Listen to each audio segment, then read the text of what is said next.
What's up, everyone? It's your boy Shinson, and I'm back to give you all this hot interview I've been sitting on since Evo came to a close. First off, I'd like to apologize for how long it took me to get this thing up, but some real life stuff happened, and I can't really get discussed here what that was about. But I managed to get the time to get this video done for you guys today. During my Dad Voice video, I promised you guys that I would get an interview with some of the big stars of BlazBlue, and I managed to pull through.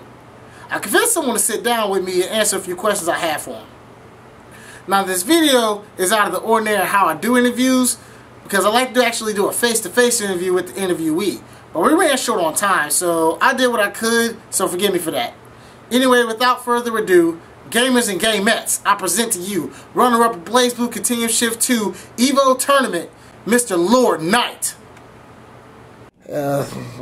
First I'd like to go ahead and ask you, are you okay with us doing an interview with you, having this on video on YouTube? Yeah. Alright, okay, so I just wanted to get that done out of the way. Alright, thank you for going ahead and taking out the time to go ahead and do this interview with me, with everything. I really appreciate it. I just wanted to ask you a couple questions. Let's see here. A couple of questions that I've been getting on my personal account. I'll just go down the list. Some people actually want to know what the origins of your tag, Lord Knight, comes from. Oh, I'm actually a really huge Fire Emblem nerd, so, there was one summer where I played all the old Fire Emblem games. So if you play the fourth one on Super Nintendo, the main character is a Lord Knight, and he's really cool, and he's really baller. His name's Sigurd. But, my original handle was Blade Lord Lyn. That's a girl character in Fire Emblem. So when I joined Smash Melee, someone already took Sigurd, which I was going to use originally, and then so I picked Lord Knight instead, and that's that forever. All right. Okay. Cool. Next question is, what was the fighting game that paved the way for you towards that did it for you in fighting games? I guess paved the way for me to just play. What got you to start taking fighting games serious? What game was it that did it for you? Guilty Gear was the first fighting game I played, but Multiplayer was the first one I played ultra serious. I want to be really good at this, even though I hated it the first time I saw it. Yeah. Shoot. All right. Okay. Let's see here. There are a lot of games being released this year and a few in 2012. Are there any announced games that you're interested in playing or even playing seriously? Let's see. I get out of the recent ones, I guess Street Fighter Cross Tekken, KOF 13. I think that's it. I'm gonna play Ultimate Marvel, I think. Oh, okay. All right. Let's see here. Well, you say you were playing we're serious about trying to try and Street Fighter X Tekken and KOF 13. What about those games? About both of those games that got you really interested in the game itself? Well, they have Poison, Street Fighter Cross Tekken. Okay, that's it. And KOF 12. Not 12. 12 sucks. Oh my god. 13. I don't know. The presentation looks a lot better. They let Mai in the game. I don't know. The console looks really good, so I'm going to try it. Plus, there's a arcade cabinet in New York, so I'll try it a little more seriously. All right. Let's see here. A lot of people have been having this big argument about online and offline play and whatnot, and saying online is forget my French, ass. But where do you stand on online play? What's your opinions on everything, the advantages and disadvantages of play, if there are any? I feel like net play is really important. You see a lot of the good Japanese players have a lot of net play games. I myself play a lot of net play because unlike a lot of players, I have experience against every single character in the game thanks to net play. Whether it doesn't matter, as long as you find one good player that's skilled, and you will eventually find one a skilled player that has good connection with the character you're looking for, then you get experience in the matchup, and you also get to just play the game a lot. So for people without a scene or a big scene like myself, net play is really important, and it's a really good supplement to even someone with a good sized scene. All right. Well, thank you for that honest opinion from me, man. Let's see here. All right, we're gonna go ahead and move to a few Blaze Blue related questions. What drew you to playing Lychee Fei Lane? Have you looked at her? I just picked good looking characters. Like I just picked her totally based on looks, and then I stuck with her because her playstyle suits me, I think. All right, let's see here. What are your honest opinions about the Blaze Blue game engine? What are your likes and dislikes about the game? Well, Blaze Blue, I think has a really good pace.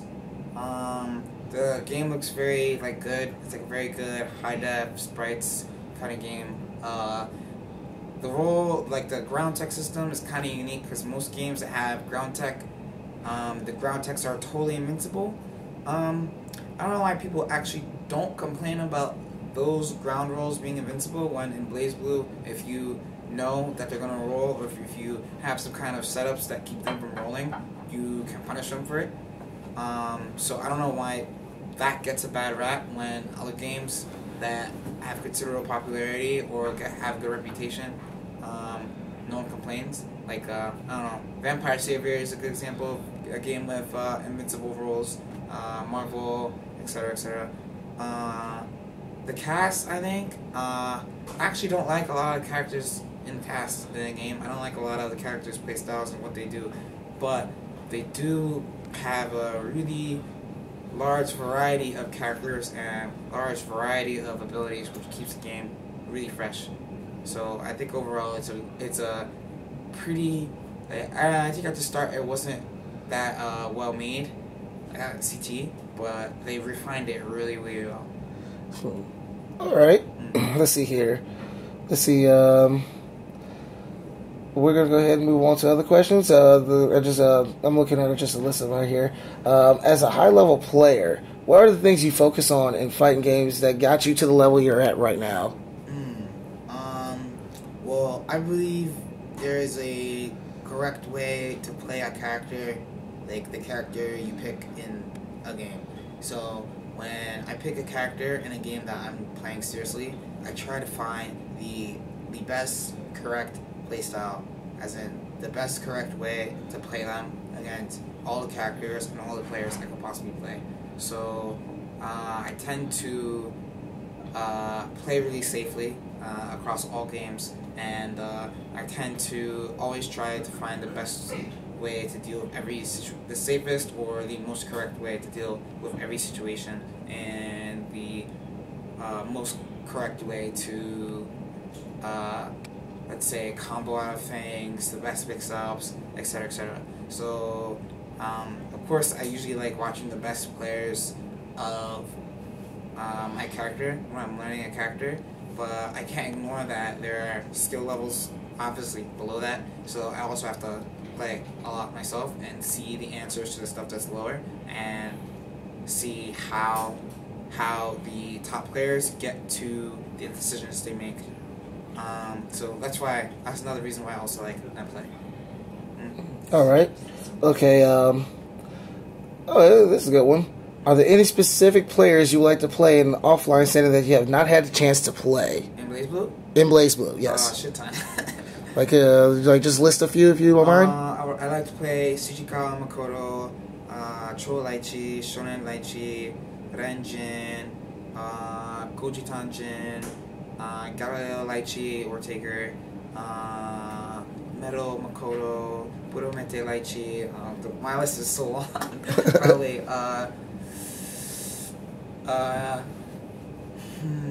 Mame Makoto, Kei Jin. Yeah, my list is way too long. I'll just be sitting here forever just listing players I want to play against. All right, we understand. Yeah. All right, let's go ahead and move on to the next set of questions. All right.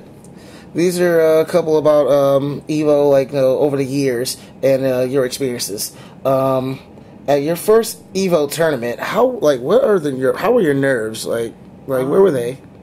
My first Evo tournament was last year, so at that point I had already played in a couple, a few big tournaments.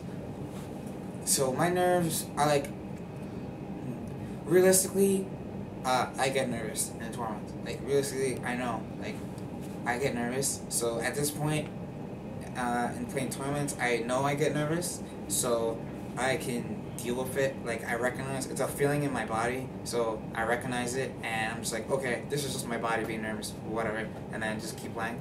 So, at the points where I get nervous, normally the worst time is if they make me sit around a long time to play a game. It doesn't matter who it is. It doesn't matter who the name is. If I have to wait a long time to play them, then I get a really nauseating feeling. So at Evo, it wasn't really that big of a deal because everyone was around the pool and I just had to play.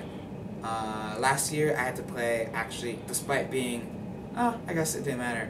I was seated, but I had to play Tono-Shiki player Yat, who was very, very, very, very good in the winners final, and by then I was already over my nerves, so I was able to play really well. Nerves only play a small part if you're able to control them. Alright, let's see here. What has participating at EVO done for you as a fighting gamer overall? I think playing in a tournament like EVO, I think pretty much playing in any big tournament, you'll learn either a huge lesson about the game or a huge lesson about tournaments, like how to play tournaments. So I feel like at EVO last year, I got a huge lesson on how to play tournaments properly. After that EVO, I felt like all the tournaments I played in after I played tournament a lot better. Alright.